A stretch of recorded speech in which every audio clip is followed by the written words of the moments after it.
So ano muna tayo no sa stock investing. Pero bago tayo pumunta mismo sa stock investing, kailangan munang malinaw sa atin bakit ba tayo nag-i-invest, no?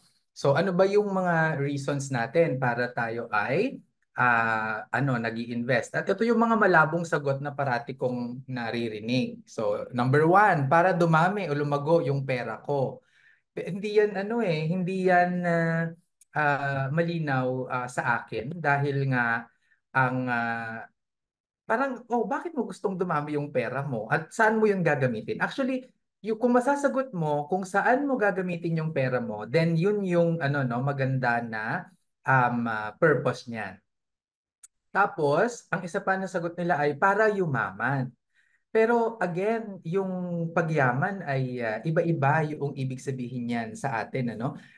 Ano ba yung idea mo ng pagiging mayaman? Ano ba yung dapat meron ka para ma-achieve mo na at na-achieve mo na, tapos pag na-achieve mo na yon, masasabing ikaw ay mayaman na, no? Tapos, ang iba naman nagsasabi na, ayan, wala lang, 'di ba? Yan yung kanilang sagot, no? Bakit ba um, kung bakit sila nag invest. So, pag yan yung mga sagot ninyo sa akin, hindi magiging, hindi ako makakapagbigay kung ano yung magandang investment para sa inyo. Okay? So, isa pang paraan para masagot natin kung bakit ka nag invest, no? At ma-relate natin ito sa ating buhay, ay kung sasagutin natin ng tanong na, what makes you happy? Bakit ka, ano yung nagpapasaya sa'yo? Kasi yung nagpapasaya sa'yo, usually, nakalink yan sa mga priorities natin sa buhay. Okay? At nung nagtanong tayo sa ating mga,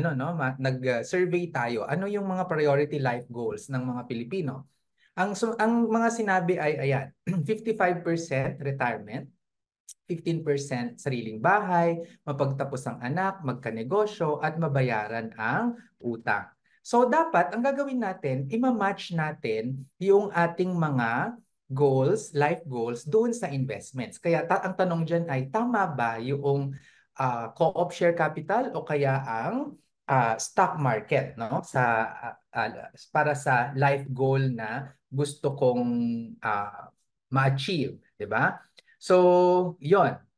Ang isa din na kailangan, reminder lang ha, dapat sexy investments ang framework natin, which means iuunahin natin na dapat secure yung ating investment, makakatulog tayo ng mahimbing at hindi tayo mangangamba na mawawala siya, encashable siya or liquid, pwede siyang maging cash, mabilis maging cash, may X factor, ibig sabihin ito ay may social and environmental objectives at saka may yield or returns. At syempre, lagi kong sinasabi, dapat nating inuuna yung sex part na yan, yung security and cashability and X factor, bago natin iisipin yung yield. Ayan ha? So, dapat choose tayo ng sexy investments. So, yung sexy investments natin yan ha?